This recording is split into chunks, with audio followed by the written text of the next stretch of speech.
Welcome to Life on Bourbon, the podcast. I'm Armando Leduc, creator of the sitcom Life on Bourbon. Every week, we'll pull back the curtain on the show, filmmaking craft, bourbon street mythology, character arcs, and real stories that inspired our wildest scenes. We'll talk lenses and line reads, budgets and bar fights, with cast, crew, and a few French Quarter legends. If you love creativity, story structure, and a little NOLA chaos, you're in the right bar. Grab a seat, let's roll. Chickadee, check yourself before you wreck yourself. Ladies and gentlemen, welcome to Life on Bourbon podcast. We're talking about bourbon street stories. We're talking about New Orleans stories. We're talking about what it means to be a New Orleanian, what it means to live here and have a good time here. And we want stories. And we got Wilson Robles, who's one of the actors in the show. And how long are you from here? Would you say you're from New Orleans? I was born here. I can say that for sure. I feel like until my early life, I wouldn't say I was from New Orleans. I would say I just lived here. Okay. Until maybe like when I turned like 20-ish. That's like when I started drinking at 21. I started drinking. So I was like, you know what? Where else do you go? Bourbon. You know what I mean? And that's kind of when I started getting into the culture more. Haven't fallen in love with the food per se, just 'cause I'm not a big seafood guy. But there's so much more to the city than just that. So I would probably say I'm from New Orleans, or I'm a New Orleanian per se. Heard. And so what's the wildest thing you've ever seen on bourbon? How PG does this have to be? Whatever, man. All right. Well, we'll just have to bleep things out. Editor, I'm sorry. So, okay, this is like maybe not the craziest thing I've seen, but I just thought this was like the funniest thing I've ever seen. So one day we were, oh my God, I'm such a piece of shit. Okay. Remember right now? So one day I remember I was on bourbon with two of my friends, and one of them was like really fucked up. So like, he's like a bigger guy, so we're not carrying this guy anywhere. So it was like really just like wait for him here until like he sobers up a little bit, gave him some magic powder, get him right. And then I love it. And then, so while we're waiting for the guy to come with it, we're just like, okay, fuck it, we'll just smoke a cigarette past the time. And then there was like a homeless person that walked up to us, and he was like, hey, can I get a cigarette off you? And I was like, yeah, man, whatever. Share the love. I'm going to grab one. And my friend's like, wait, what are you willing to do for the cigarette? And I'm like, what the fuck are you cooking? Okay. And then another guy came up right behind him. He was like, wait, I want one too. And then it was like, he's like, okay, so y'all both want a cigarette. I only have one. He has a full fucking pack in his pocket. He's like, I only got one. What y'all gonna do for it? And then the other guy that came up after him, he's like, I'll whoop his ass for it. I don't give a fuck. And I was like, okay, hold on. We're not about to start a crackhead fight here. You know what I mean? And he was like, no. Keep it civil, y'all. So I'll tell you what. Y'all athletic? And he's like, man, what? I used to run track. And I was like, all right, bet. Y'all gonna have a sprint. Made him do a 10-yard dash for the cigarette. And then these guys were already on a whole different level already before they even started talking to us. So we like set like the little start point, and then we had like, all right, and we had like the, you know, like when the girls like in the middle, like just at the end, like waiting for like the finish line, we had like the cigarette there, like kind of like, come get it, guys, you know what I mean? And then we set them up, and then I was like, all right, when I flash the camera light, the phone light, that's when y'all go. We flash it, they start running. Not gonna lie to you, they were pretty fast, but then one of the dudes trips, and then as he's going down, I saw like the real, if I'm going down, you going down with me. And he drags the other guy with him. So then they start having like this little brawl unintentionally. You know what I mean? It's like, oh, you tripped me. Fuck you. And then they start fighting a little bit. And then my other guy's like, I was like, we just got to break it up. And he's like, yeah, but I don't want to touch him. So like, he just kicked one guy off the other guy. And then he took out 2 cigarettes. He gave it to him. And he was like, y'all deserve these. And then we just walked away. It was probably one of the most down bad moments, but it was funny. I'm not going to lie to you. Dude. It was pretty funny. Shout out to those guys. Yeah. I mean, you know, when I think about my 20s and the really dumb shit that we used to do. Oof. Man, have you ever met someone on bourbon who completely changed your life? I met a couple people. I probably changed my life for like the worst. Yeah, I didn't specify. Yeah. But I will say that like this is one instance where like, and I didn't even talk to this chick. It was just like, I saw her and she literally looked like a goddess on Bourbon Street. Like you see like a flower like in a war zone kind of thing. And then I saw her, and then like she looked at me, and it felt like we had like an hour-long conversation just within like the glance. And then from that moment forward, on some crazy shit, it was like, I need to be a better person. You know what I mean? Like, it just like, and I was like kind of drunk. I was like, just like, cause you know, like you go out to Bourbon, you're getting drunk looking for ass. You know what I mean? So, so you go out Yes, I do know so what you mean. I'm looking around and I see her. I'm like, oh, and then I'm like, oh, like this is like a woman, like a lady. You know what I mean? Like, what are you doing here? Like, what are you doing here on Bourbon Street? Like, you should be somewhere else. And it happens like that too, right? Yeah, 100%. Yeah. And then I saw her, and then I was like, I need to become a better man to be able to have a woman like that in my life.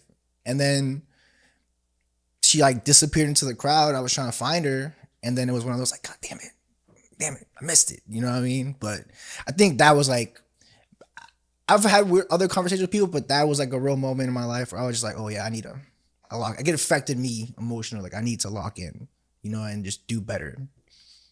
Wherever she may be, God bless her. That's cool. I mean? Yeah, it was like one of those. Well, that did change you for the better. Yeah, did it change you for the better? Yeah, good. I would say so for sure. Right on. What do you think tourists get wrong about New Orleans? I think that they either think it's all party or it's all classiness in New Orleans, and I feel like it's a real culture shock when you realize like you can be both. You can be a pretty girl and a hood rat at the same time. You know what I mean? You could have your sundress on, twerking on Bourbon Street, flashing your titties for a little couple of plastic beads that aren't even worth 2 cents. I've seen it. Yeah, exactly. And then that was a real culture shock for me too. You know what I mean? Because I would see these girls out there, I'm like, with husbands and like families, like doing stuff like that. I'm like, bro, where your man's at? Like, don't you gotta pick up your kid in the morning? Like it's Sunday, Saturday. Like, I don't know. I think that's something. Yeah, for sure. That's something people really got to figure out. But it's a fun night. What's the best and worst time to be on Bourbon? I feel like it depends who you are. Cause like in the daytime, it's real mellow. I think so. Not that many people out there. Yeah, there's still like remnant crackheads around and all that good stuff. But like, I say in the daytime, like if you're coming from the French Quarter, just want to stroll through, not that bad. It also depends what you're going for. Like if you're trying to do some hood rat shit, nighttime for sure.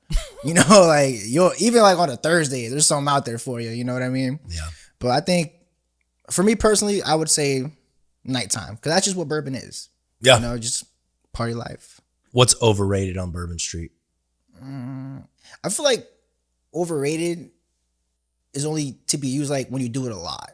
You know what I mean? Like if you go to Bourbon every weekend, it's like, all right, yeah, I'm kind of tired of this.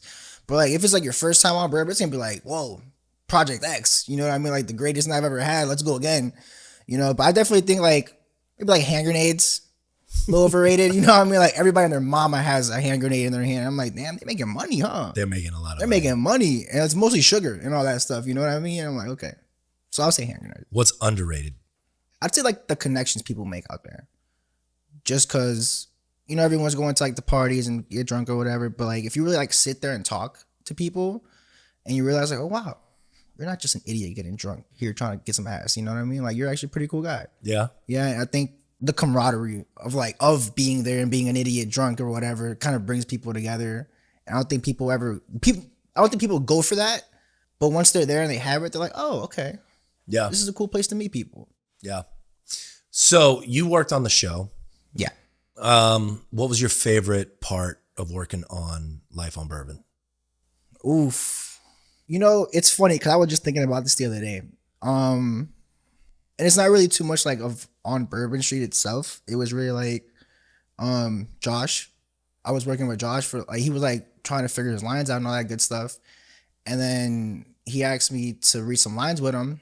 And then I did. Like it was a scene where like, you know, like bang, bang, bang, more power, all that good stuff. You know what I mean? Yeah. So we were working on that one.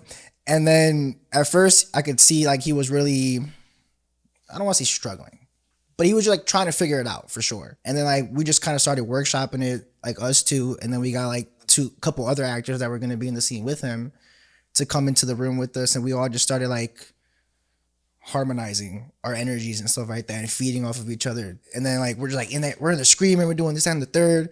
And then like one of the people on set walks in like trying to get some clothes and she's like, what the fuck's going on? Like, you guys are fucking crazy, you know?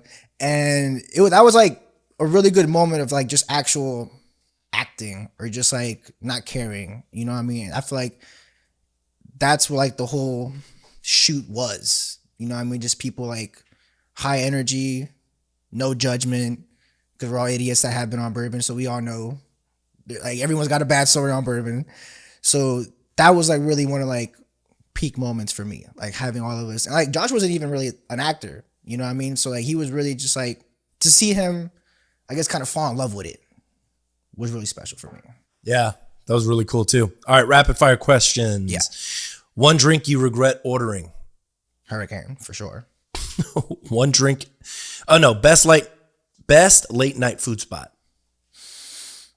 I like Willie's chicken. It might not be right there. In the quarter? You're drunk. It's kind of like, I want some fried shit. You know what I mean? If I'm drunk. All right. All right, no judging. A song that instantly feels like New Orleans. I would probably just say like any jazz song ever, you know, just because I don't have one specifically. Heard. One word to describe Bourbon Street. Insane. Sunrise or last call? Last call. Bourbon Street or Frenchman Street? I know it's called Life on Bourbon, but I kind of like Frenchman Street. It's like a little classier. Heard. Craziest job you've ever had out there? I never really worked on bourbon, so I can't really speak to that. But my friend did valet, and I spent a couple nights with him, and there's some kind of assholes out there when they want their car. So, gotcha. And then who's someone in the city everyone should know? Damn, maybe I'm not a New Orleanian because I don't even know anyone like that. What's that guy's name? Sydney. Sydney. Oh, wait. He just passed away. Yeah. But that's okay. Yeah, shout out to Sydney. Yeah. R.I.P. He was a cool cat. Very cool. Definitely a staple in the bourbon area for a long time. Like 100%. Yeah. With Haunted History Tours? Yeah, he made For it. sure. You know what I mean? His legacy will haunt the city forever. Yeah. Get it? 100%. All right, y'all. Well, hey, that was Life on Bourbon. Keep watching, keep listening. We've got more coming out, and we've got the show coming out too. So make sure you guys watch out for that. And subscribe to our channel so that you guys can stay up to date on what we got going on. Thanks for hanging out at Life on Bourbon, the podcast. If you dug this, follow, subscribe, drop a rating and review, and share it with a friend who always orders the old-fashioned. Want your question on the show or a topic you want to unpack? Filmmaking, character backstory, or quarter lore? Let us know. Link in the show notes. Until next time, tip your bartender, protect your lenses, and keep the story rolling.